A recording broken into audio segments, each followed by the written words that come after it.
아니, 주변에서 완전 뚜껑 열린 년이라고 해요. 근데 저는 한 번도 뚜껑이 열린 적이 없어요. 무슨 말이냐고요? 원래부터 열려 있었기 때문이에요. 어릴 적부터 정말 지기 싫어하는 성격 때문에 정말 피 터지게 싸우면서 살았고, 그 덕분에 지금 이 자리까지 올라왔거든요. 분야를 자세히 밝힐 수는 없지만 저는 사업을 하면서 꽤 돈을 모은 30대 후반의 여자 사업가입니다. 대학 들어오자마자 이쪽 분야에서 일을 했고 정말 산전수전 다 겪으면서 이 분야에서 10여 년을 버티며 밑바닥을 버티고 올라왔어요. 다행히 능력을 인정받아서 이제 이 분야에서 이름도 조금 얻었고 또래에 비해 돈도 좀 만지고 있었죠. 하지만 남자 하나 잘못 만나서 인생이 완전 골로 갈 뻔했고 처음으로 뚜껑이 열려보기도 했습니다. 이제부터 왜 그랬는지 차근차근 말씀을 드릴게요.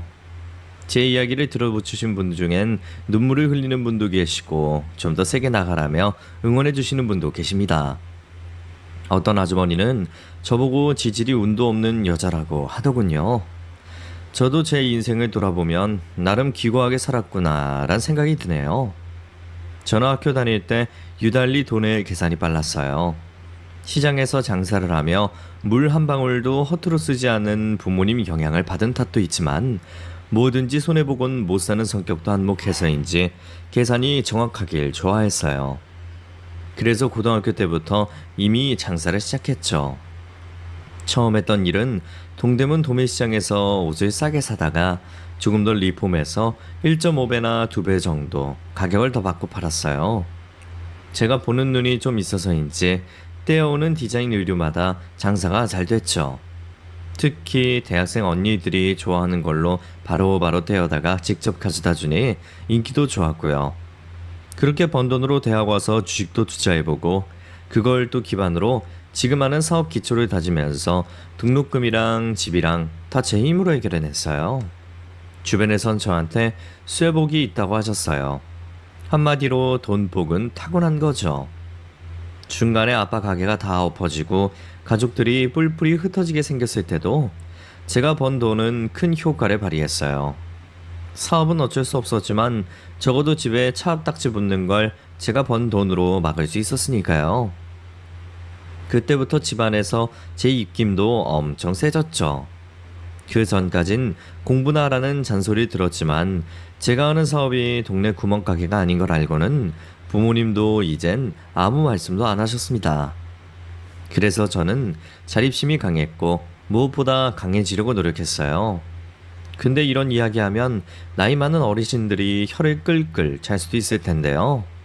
너무 어릴 적부터 돈 버는데 앞만 보고 달려서 그런지 30대 중반쯤 되니까 벌써부터 삶에 회의감이 들더라고요. 돈은 저 혼자 쓰기엔 충분하게 벌어놨고 어느 정도 직원도 뽑아놓았으니까 허무했어요. 참 팔자 좋은 소리같이 들리지만 정말 그땐 그랬습니다. 다른 친구들은 결혼을 하고 혹은 아이까지 낳아서 키우는데 저는 너무 빨리 먼 길을 달려오다 보니 제대로 된 남자친구 한번 사귀어 본 적이 없었거든요. 물론 저도 사람이니까 가슴 두근거린 적이 몇 번 있긴 했죠. 하지만 그때마다 돈을 벌어야 한다는 생각과 돈 버는 재미에 빠져서 저 스스로를 가둬놓은 채 지냈거든요. 남들 다 가는 MT도 가본 적 없고 남들 다 해본 소개팅, 미팅도 없고 동아리도 가입한 적이 없어요. 절친이네, 베프네 이런 단어는 저에게 먼 이야기였습니다. 학교는 졸업장 따려고 들어간 터라 저는 오직 일하는 데만 열정을 쏟았고 그나마 인연이 닿는 사람이라곤 담당 교수님들 뿐이었습니다. 마케팅이나 유통 이런 쪽의 교수님들하곤 종종 연락했고 술자리도 가진 터라 그 중에 매우 가까워진 교수님이 자네는 나이에 걸맞지 않게 굉장히 사업에 열정적이구만. 그게 좋을 때도 있지만 때론 독이 될 것 같아서 염려가 되네. 그래도 지금 한창 꽃다운 나이인데 즐길 수 있을 때 즐겨야지. 아니네요. 저는 그냥 이게 편해요. 나중에 나이 먹으면 후회할 수도 있어. 뭐든지 때가 있는 법이거든. 지금은 돈 벌 때 같아요. 나이 먹고 돈 벌 수는 없잖아요. 그렇게 오직 산 곳만 바라보고 살았어요. 하지만 하루아침에 뭔가가 공허하고 빈듯해진 겁니다. 그래서 삶이란 그리고 사랑이란 무엇인지 인생이란 어떤 걸 말하는 건지 항상 이런 생각에 사로잡혀 살았죠. 점점 일이 잘 되면 잘 될수록 그런 생각이 들기 시작하더군요. 내가 뭐 때문에 이렇게 열심히 살지? 한마디로 점점 철학적으로 변해간 거죠. 제 머릿속엔 언제나 인간의 본연의 모습과 제대로 된 사랑을 하고 싶다는 생각이 들었어요. 그래서 회사 직원에게 은근히 부탁을 하나 했어요. 요즘은 젊은 친구들은 뭐하고 놀아요? 새로운 사업 아이템 때문에 그러신 거죠? 아, 그럼요. 제가 조사해 볼게요. 언제나 이런 식이었습니다. 저는 놀고 싶어서 자리를 열어주길 원했는데 직원들은 제가 일만 하는 기계인 걸로 아니까 벌어지는 일이었어요. 자연히 저는 늘 외로웠습니다. 그때 하나 더 푹 빠진 게 있었는데요. 바로 음악을 정말 사랑하게 된 겁니다. 놀아주는 사람도 없고 일은 알아서 잘 돌아가게 됐으니 근처 음악 나오는 술집에서 혼자 와인 마시고 혼자 음악 듣는 걸 좋아하게 됐어요. 자연히 가게 주인과 친해지게 됐고 저도 모르게 속에 있는 외롭다는 말을 꺼내게 됐죠. 근데 이 가게 주인이 하는 말이 사장님도 취미도 비슷하면서 근처에 사람들 모임이 있는데 한번 나가보시죠. 이러면서 제안을 준 게 재즈 모임이었어요. 재즈 음악 좋아하는 사람들끼리 모여 연주도 보고 술도 한잔하는 모임이었어요. 솔직히 좀 어색하더군요. 매일 일하는 사람만 만났는데 취미로 사람을 만난다는 게 어색했지만 이것도 사업의 연장이고 제 마음을 다스리는 방법 중 하나라고 참석하게 됐어요. 근데 그 모임에서부터 제 인생은 꼬이기 시작했어요. 다들 재즈 음악에 와인 한 잔 마실 정도라서 직업 수준이 좀 있는 편이었습니다. 어디 대학 교수부터 어느 회사 대표까지 명함 한 장만 봐도 꽤 존재감 있는 사람부터 수준 높은 음악가까지 다양했는데요. 오히려 그런 사람들이 이젠 질리더군요. 차라리 아무것도 모르고 그냥 순수한 사람이랑 이야기 나누고 싶어졌어요. 그렇게 한두 번 정도 더 참석했을 때 대학 선배를 만났는데 거기서 운명을 만나게 됐어요. 그 선배는 언제나 음악을 노래하고 세상을 음미하는 사람이었어요. 같은 상황을 봐도 뭔가 다른 눈으로 보고 사회에 대한 부조리함을 날카로운 눈으로 분석할 줄 알았죠.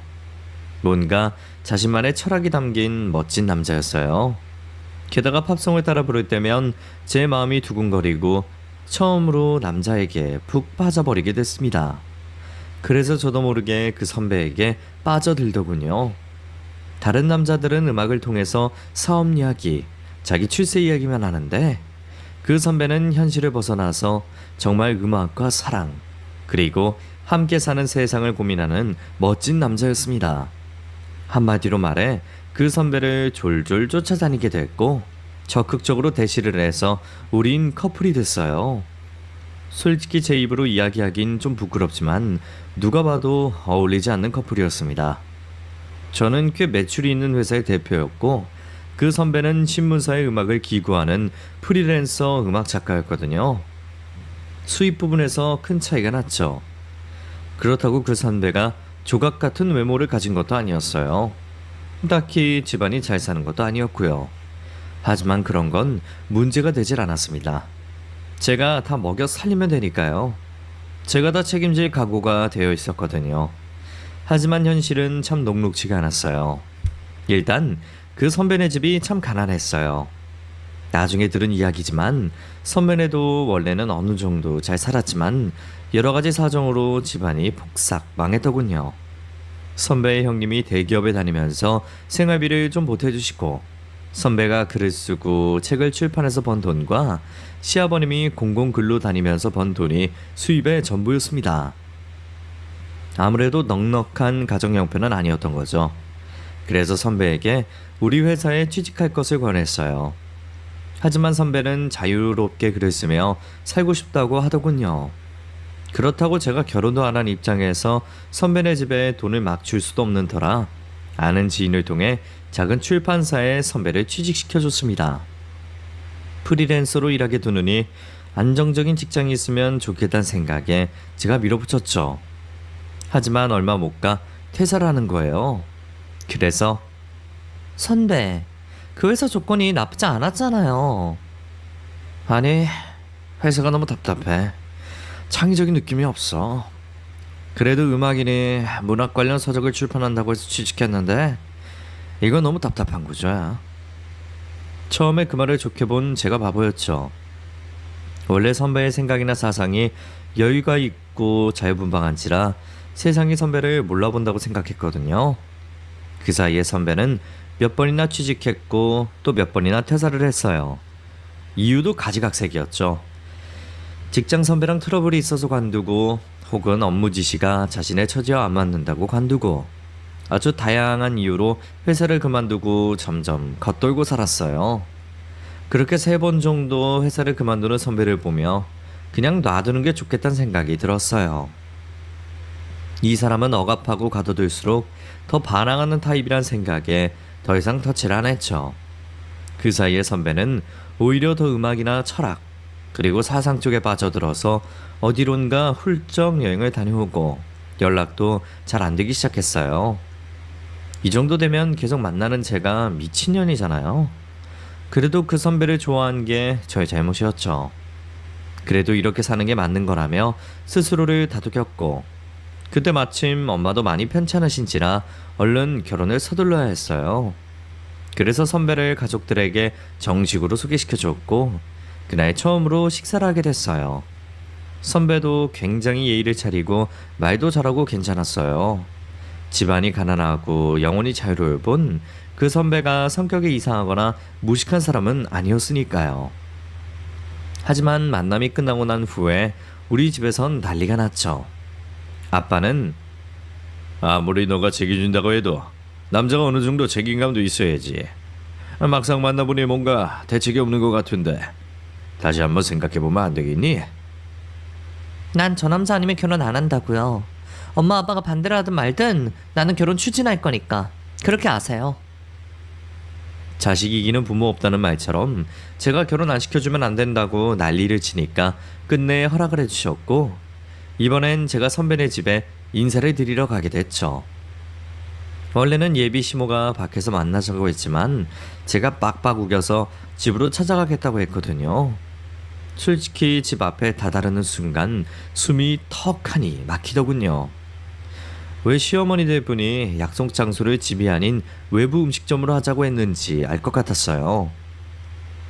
이런 곳이 서울에 있었나? 할 정도로 완전 외딴 동네에 낡은 2층집. 나중에 알았지만 그나마 그 2층 집도 시댁의 집이 아니었어요. 근데 그때만 해도 오히려 그런 모습을 가감없이 보여준 시댁 식구들에게 고마움을 느꼈죠. 그리곤 들어가서 시부모님에게 인사도 드리고 특히 조금 뭉클했던 것은 예비 시어머니가 저에게 반지를 하나 주시는 거예요. 이 반지가 대대로 물려오는 반지인데 비록 싸구려지만 여기엔 믿음 같은 게 있어. 이 반지를 끼고 있잖아? 그럼 잘 될 것 같고 모든 일이 잘 풀릴 것 같은 그런 기운이 생긴다고 한단다. 이거 너가 끼고 있다가 무슨 일이 생기면 늘 마음속으로 잘 될 거라고 생각하렴. 그럼 진짜로 일이 잘 풀려. 이러는 거예요. 그때 마음이 누그러지고 평생을 함께하고 싶다는 생각이 들었습니다. 그러면서 집안을 두리번거리는데 정말 우연히 선배랑 시부모님 그리고 웬 여자랑 이렇게 넷이 다정하게 찍은 사진을 보게 됐어요. 순간 여동생인가? 선배는 형제가 없는 걸로 아는데.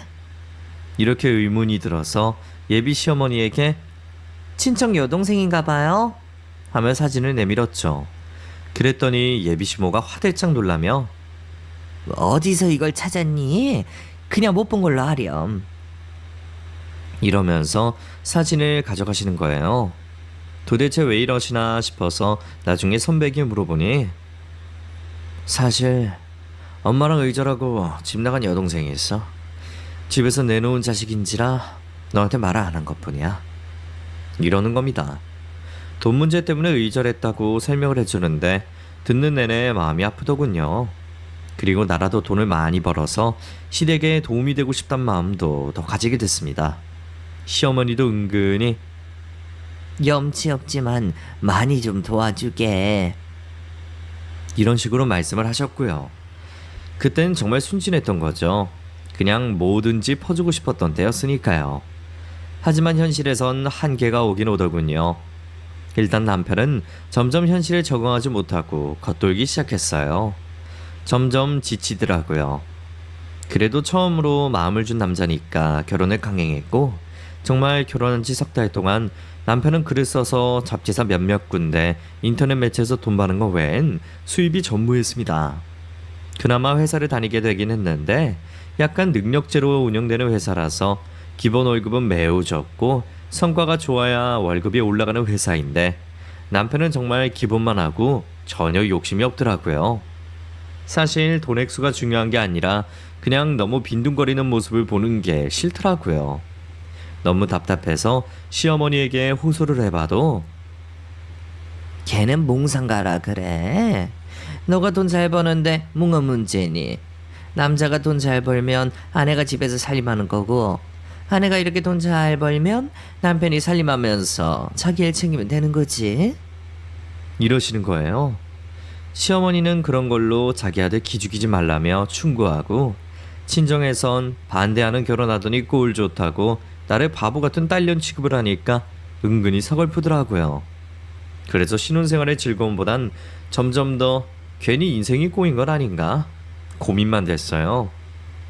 그래도 그 와중에 음악과 와인을 남편과 즐길 때 바로 그때 모든 게 또 잊혀졌고요.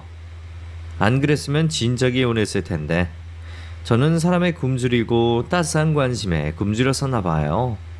그토록 입고 군뱅이처럼 보이던 남편이랑 음악을 함께 들으며 대화를 나누고 와인 한잔 나누며 이런저런 대화를 나누면 금방 다 잊어버렸죠. 하지만 이 모든 게 미봉책이었고 잠시 잊혀지는 알약 정도였어요. 근본적인 치료제는 되지 못했죠. 남편은 남편대로 생활을 유지했고 저는 저대로 살다 보니 뭐랄까 약간 따로 노는 느낌이 강해졌죠. 이렇게 지낼 바엔 결혼은 왜 했을까? 라는 생각도 들고 주변에서도 그런 이야기를 해줬고요. 어디서부터 어떻게 손을 대야 할까 고민하던 찰나에 시아버지가 사기 사건에 연루되어 그나마 있던 찜마저 날리게 되었어요. 남편이나 시아버지나 사람만 좋다 뿐이지 경제적 관념이 제로에 가깝다 보니까 너무 잘 속더라고요. 액수가 꽤 되는 돈인지라 제가 어떻게 메꿔드리긴 했습니다. 시아버지는 너무 감사하다며 거의 무릎 꿇고 절하듯이 저를 대하기 시작했고, 남편도 너무 고맙다고 하는데 제 딴에는 가족끼리라도 돈 관계가 깔끔해야 한다는 생각과 조금이라도 부담을 덜 하는 의미로 너무 고마워하지 마세요. 차용증이랑 다 쓸 거니까요. 라고 했죠. 그 말에 시어머니랑 남편은 당연히 그래야 한다며 차용증을 써주셨고요. 물론 저는 그 돈을 받을 생각은 없었습니다. 그런데 이런 일이 조금씩 일어난 거예요. 툭 하면 무슨 일 터졌으니 돈 달라, 사고 쳤으니 수습해달라며 저한테 노골적으로 손을 벌리더군요. 그나마 처음엔 미안하고 고마운 척이라도 하더니 이젠 차용증을 아무렇지도 않게 쓰고 그냥 맡긴 돈 찾으러 오는 수준이었습니다. 그것 때문에 남편하고 말다툼도 했고요. 오빠, 이건 좀 아닌 거 아니야? 나한테 무슨 돈 맡긴 건 아니잖아. 돈 많이 벌면서 왜 그래? 시댁이 돈 쓰는 게 그리 아까워? 당신이 돈을 제대로 안 벌어서 모르나 본데, 돈을 많이 벌든 적게 벌든 노력해서 번 내 돈이야. 당연히 아깝지. 안 아깝겠어? 너 이런 애였니? 진짜 실망이다. 돈 때문에 갈등이 생기길 원하지 않았지만 이런 일이 생기니까 점점 사이가 벌어지더군요. 그 이후에 돈은 절대 빌려주지 않았습니다. 그리고 때가 되면 어머니, 그때 그 돈 이자는 됐고 원금만이라도 갚으세요. 제가 무슨 고리대금 업자도 아니니까요. 가족이라도 계산은 정확히 해주세요. 라고 2번 정도 이야기한 적은 있어요. 그때 시어머니가 미안하구나. 능력 없는 시엠이라서. 저는 그런 의미는 아니에요. 다만 이렇게 해서라도 나중에 논란 만들기 싫었어요. 요즘 가족끼리도 돈 가지고 난리 나는 시대다 보니까요. 이렇게 제 속마음을 정중히 말했고 남편도 그걸 아는지 조금씩 일을 늘려서 차용증을 하나하나 갚아갔죠. 솔직히 이자까지 받았으면 정말 평생 두고 못 갚았을 테지만 저는 원금을 제대로 안 갚아도 다 넘어가 줬고 어차피 남편이 자립하고 정신 차릴 수 있도록 만드는 방법이라고 생각해서 그런 행동을 한 것뿐이에요. 하지만 이게 좀 무리수였나 봐요. 남편이 어느 날부터 저한테 짜증을 내더군요. 그래서 저도 그럼 은행에서 빌렸어. 오히려 나한테 감사해야 하는 거 아니야? 라고 저도 맞받아쳤죠. 그리고 좀 틀어졌습니다. 그걸 아는지 모르는지 그 사이에 시댁에선 무슨 시아버지가 무슨 장사를 하겠다고 프랜차이즈 초기 투자금만 좀 빌려달라는 헛소리를 하길래 저는 그 돈은 안 될 것 같아요. 라고 정확히 선을 그어버렸습니다. 그걸로 남편은 아예 엄청 화를 내더라고요. 아니, 방귀 낀 놈이 성낸다고 이젠 돈 안 빌려준다고 성을 내니까 저도 홧김에 내 돈 보고 결혼했니? 니네 집안은 내 돈이 그렇게 좋아? 라며 대들었습니다. 그래도 이렇게 싸우고 나도 술 한잔하고 음악 같이 들으며 풀었는데 그런 일도 점점 뜸해지고 각방도 쓰게 되면서 갈등이 더 커지는 찰나에 하루는 남편이 지방으로 내려가라는데 오히려 잘 된 것 같아. 무슨 농촌 체험하며 기자 역할도 하고 그거 취재하며 기고하면 된다는데 거기서 당번은 했을까봐. 아니 왜? 한 푼이라도 벌어야지. 누가 돈 벌어오래? 그리고 이런 말해서 미안하지만 서울에서도 적응 못했는데 지방이라고 다를 것 같아? 그래도 조금 여유있게 돌아간다니까 차차 적응해봐야지. 솔직히 나도 이젠 열심히 일해서 돈 벌어야지. 솔직히 남편이 이런 결정을 한 이유를 어느 정도 짐작을 했죠. 하지만 이참에 남편의 빈둥거리는 버릇도 고칠 겸 그러라고 했습니다. 자연히 주말 부부를 하게 됐고요. 그래서 어디서 지낼 거냐고 물었더니 잡지사에서 오래된 관사 비슷한 낡은 집이 하나 있대. 동네 사람도 잘 안 살아서 빈 집도 많다고 하니 그것 좀 수리해서 쓰면 될 것 같아. 공기도 좋다고 하니까.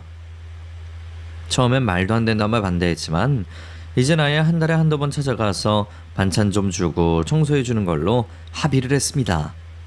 어차피 갈등이 점점 커질 때 잠깐 서로 떨어져 지내는 것도 필요했고 스트레스를 최소화시키는 게 중요했으니까요. 그때 마침 저희 회사에도 문제가 생겨서 남편 문제까지 신경 쓸 겨를이 없었어요. 그래서 남편이 내려간 지방과 거기 집 주소 그리고 회사 주소만 받은 채 제대로 찾아가 보질 못한 채 한 석 달 정도 지났죠. 그 사이 남편이 주말마다 올라와서 간간히 이야기는 주고받았지만 저도 무심했습니다. 일단 회사부터 살리느라 크게 신경 못 쓴 건 인정해요. 하지만 남편이 주말마다 올라와서 얼굴 보여줄 때 예전보다 많이 좋아졌다는 느낌은 받았어요. 그래서 제가 오빠는 거기가 체질에 맞나 봐? 많이 좋아 보이네? 그러게 마음이 편해서 그런가 봐. 그나마 다행이라고 생각했죠. 그 사이에 남편은 올라오는 횟수도 좀 뜸해지고 대신 시어머니가 간간히 내려가서 남편을 돌봐주신다고 하길래 남편 상황도 들을 겸 시어머니에게 인사도 드릴 겸 전화를 드렸죠. 아주 반가워하시면서 남편 이야기를 해주시는 거예요. 처음엔 답답해하던 남편도 나중엔 적응을 금방금방 했다고 하는 거예요. 그런가 보다 하고 일에 매진해 있다가 모든 일이 다 제대로 풀리고 회사 직원들과 회식을 하고 돌아온 날이었어요.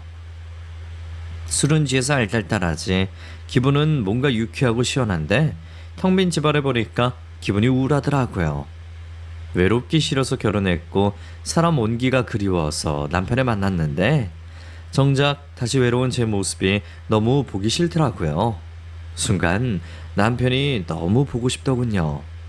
그래서 연락도 없이 다음날 아침 일찍 남편을 만나러 지방으로 내려가게 됐죠. 깜짝 놀래켜주고 싶었어요. 다만 제가 내려간 적이 단 한 번도 없고 주소만 있는 터라 가는 내내 나름 설레고 두근거리는 마음도 있었습니다. 마침 그날이 일요일이니 아침에 어디 나갈 리는 없고 가서 서프라이즈 해주려고 근처 베이커리에서 작은 케이크도 사서 남편 집 문 초인종을 눌렀습니다. 그런데 문이 열리는데 웬 여자가 문을 열어보곤 누구세요? 이러는 거예요. 너무 놀라서 여기 남편 집 아니냐고 물어보니 그런 사람 없는데요? 이러면서 문을 닫으려고 하더군요. 순간 제가 문을 막으면서 그럴 리가 없다고 이야기를 이어가려고 하니까 그 여자는 그런 사람 없으니까 찾아오지 말라고요. 이러면서 문을 쾅 하고 닫아버리는 겁니다. 너무 황당하더군요. 그래서 남편에게 전화를 걸어도 전화를 받지 않더군요. 그래서 시어머니에게 전화를 걸었죠. 시어머니도 전후 사정을 들으시더니 글쎄, 주소는 맞는 것 같은데? 걔가 무슨 요물도 아니고 하루아침에 사라졌겠니? 너가 잘못 찾아가거나 그러겠지. 이러는 거예요. 주소는 정확히 맞는데 오래된 연립 같은 곳이라 경비원도 없고 그렇다고 불쑥 옆집에 물어보기도 그렇고 집주인은 여자인데 문 열고 무작정 들어갈 수도 없으니 이거 정말 귀신에 홀린 기분이었어요.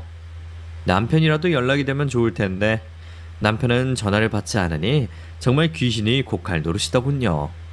그래서 그 집 앞에서 서성이는데 옆집에서 웬 아줌마가 나오더군요. 그래서 정중하게 혹시 옆집에 사는 남자분은 이사 가셨나요? 라고 물었더니 그 옆집 아줌마는 고개를 갸우뚱 하더니 글쎄요. 최근에 이사 온 사람도 없고 간 사람도 없는데요. 모르겠어요. 부부가 같이 살던데. 이러면서 가더군요. 부부라는 말에 조금 이상했습니다. 그렇다면 남편은 여기 안 살았던 건가? 생각이 들고 한편으론 남편을 만나서 자초지종을 듣고 싶지만 연락이 안 닿으니 일단은 서울로 돌아와서 남편이랑 연락이 닿을 때까지 기다릴 수밖에 없어서 올라오긴 했습니다. 하지만 그때부터 저에겐 지옥이 시작됐어요. 올라와서 이게 어찌 된 건가 곰곰이 생각해보고 있는데 그 여자 얼굴이 낯설지가 않은 겁니다. 어디서 본 듯하기도 하고 틀림없이 한 번쯤 만난 것 같기도 한데 어디서 봤더라. 도무지 떠오르지가 않는 거예요. 그때 문자가 한 통 왔습니다. 모르는 번호인데 당신 남편 이야기로 대화를 나누고 싶은데 내일 서울에서 이야기 나누죠. 라는 문자였습니다. 전화를 걸어도 받진 않고 무작정 저희 집 근처 카페와 시간까지 정확히 지정해서 만나자는 겁니다. 알지도 못하는 사람이 어떻게 내 전화번호를 알았는지도 의문이었지만 도대체 만나서 무슨 이야기를 하자는 건지 두렵기도 해서 그냥 회사에서 일하는 체격 좋은 남직원에게 전화를 걸어서 부탁을 했어요. 미안한데 내일 회사에 출근하지 말고 우리 집 근처 카페에 와서 몰래 지켜봐줘. 그리고 무슨 일 생기면 바로 경찰에 신고해주고 이유는 묻지 말아줘요. 네, 알겠습니다, 사장님. 나오는 사람이 누구인지도 모르는 채 무작정 만날 수는 없으니 제 딴에는 보험 하나 들어두고 약속 장소에 나갔죠. 기다리고 있는데 웬 여자가 의자에 앉는 겁니다. 그런데 바로 어제 남편 집에서 저를 문전박대했던 바로 그 여자인 거예요. 물론 약간 짐작은 했지만 바로 하루 사이에 이렇게 돌변해서 그것도 저희 집 앞에 당당하게 나타나니 너무 의아하고 혼란스럽더군요. 그 여자는 앉자마자 아주 당당하게 당신 남편이 마음 떠났어요.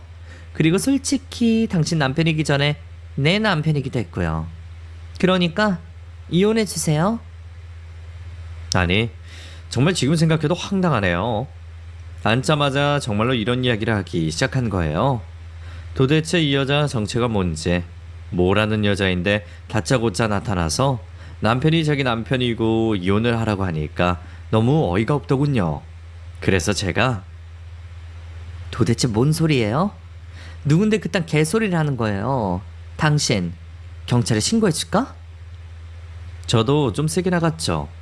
그랬더니 그녀가 하는 말이 내가 원래 오빠랑 같이 살던 여자고 집안 문제 때문에 어쩔 수 없이 이혼해서 따로 살았지만 최근에 다시 가까워졌으니까 이제 만나지 말아주세요. 무슨 개소리야? 누가 당신 남편이야? 어라 어디서 봤다 했더니 이제야 기억이 나네. 예전에 시댁 식구들하고 찍은 사진에서 당신 얼굴 봤어. 여동생이라고 하더니만 알고 보니 전처였구만. 좋아. 나의 속인 것까진 좋다 이거야. 그래도 전처면 전처답게 굴어야지 어디서 본처 행세야. 내 남편 어딨어? 어딨냐고. 그랬더니 그녀가 가소롭다는 듯이 웃더니 그녀는 저에 대해 모든 것을 알고 있었고 심지어 제가 모르는 사실도 더 많이 이야기하면서 마치 자기가 현재 본처인 것 마냥 행동하는 겁니다. 저는 너무 화가 나기도 하고 더 이상 말이 이어져 봤자 저에게 좋을 것도 없어서 일단 남편이 오면 그때 정확히 이야기하자고 선을 그은 후에 바로 집으로 돌아왔어요. 손발이 부들부들 떨리는데 어떻게 해야 할지 모르겠더군요. 남편이란 놈은 끝까지 전화를 받질 않고 그 여자는 끝까지 당신 이혼 안 했으면 안 좋을 줄 알아? 이렇게 소리소리 치는데 저는 일단 이 상황을 벗어나서 천천히 생각해 보려고 집으로 왔습니다. 근데 두세 시간쯤 흘렀나? 갑자기 아파트 경비실에서 연락이 온 거예요. 저희 앞집에서 신고를 해줬는데 우리 집 문 앞에 누가 빨간 페인트로 상간녀의 집이라고 적어놨다는 겁니다. 무슨 소리인가 싶어서 나가보니 정말로 페인트 칠이 칠해져 있더군요. 층마다 CCTV는 없어서 그냥 출입문 쪽 CCTV를 둘러보니 아까 그 여자가 무슨 작은 종이백을 들고 우리 아파트 동으로 들어오는 것하고 제가 사는 층 엘리베이터에서 내리는 것까진 찍혔습니다. 그리고 10분 후쯤에 내려가는 것도 찍혔어요. 그걸 경찰서에 들고 갔더니 이것 가지고 그녀가 우리 집 대문에 스프레이 페인트를 칠했다는 증거라곤 볼 수 없다고 하는 거예요. 정말 미치고 환장하겠더군요. 그래서 바로 시댁에 전화해서 이런 일이 있었다고 빨리 사실대로 말해달라고 했더니 시어머니란 작자가 저한테 하는 말이 아들의 선택인데 어떡하니. 이제 와서 둘이 다시 만나겠다고 하니까 내가 뭐라 할 수도 없구나. 이러는 겁니다. 그래서 제가 다졌죠. 어머니, 제가 며느리예요. 저를 감싸주셔야죠. 이제 와서 어쩔 수 없다고 하면 끝이에요? 그러니까 남편한테 잘하지 그랬어. 우리가 무슨 죄니? 아들이랑 너랑 좋아서 산 거고 아들이랑 너랑 뭔가 안 맞으니 이런 문제가 생긴 건데 나한테 책임지라고 하면 안 되잖니? 이러면서 전화를 끊더군요. 처음부터 이걸 알고 있었지만 자기들 잘못 아니라며 꼬랑지를 내리는 겁니다. 너무 화가 나고 속이 뒤집히는 거예요. 바로 그녀의 머리 끄댕이를 잡아서 질질 끌고 다닐까? 생각했지만 그래도 그 화를 꾹꾹 눌러 담았습니다. 이걸 어떻게 해야 하나? 어떻게 해야 이 사건을 해결하나? 최대한 이성을 찾고 계획을 세우려고 했어요. 근데 그때 남편에게 연락이 왔습니다. 그것도 문자로요. 이제 그만 헤어지자. 너한텐 이제 진절머리가 난다. 그래서 제가 딱 한 번만 만나자고 통사정을 했죠. 이유나 알고 헤어지자고 했고 남편은 그냥 너한테 지쳤어. 그냥 너가 날 잊어주기만 하면 돼. 라며 끝까지 대화를 거부하는 거예요. 미치겠더군요. 그러고 보니 집안에 이미 남편 물건은 거의 남은 것도 없더군요. 솔직히 법적으로도 부부가 아닌데 저만 잊으면 끝날 상황은 맞긴 맞더라고요.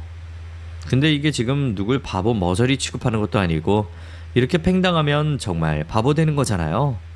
어떻게 엿먹일까 생각하고 있는데 갑자기 사진 몇 장이 온 겁니다. 그 여자더군요. 근데 그 사진이 제가 호텔에 들어가는 사진이었어요. 솔직히 이걸 왜 나한테 보내지 싶었죠. 근데 그 문자 내용이 당신이 다른 남자랑 바람 피운 거 다 알고 있거든? 그러니까 위자료 토해내고 우리 남편 그만 놔줘.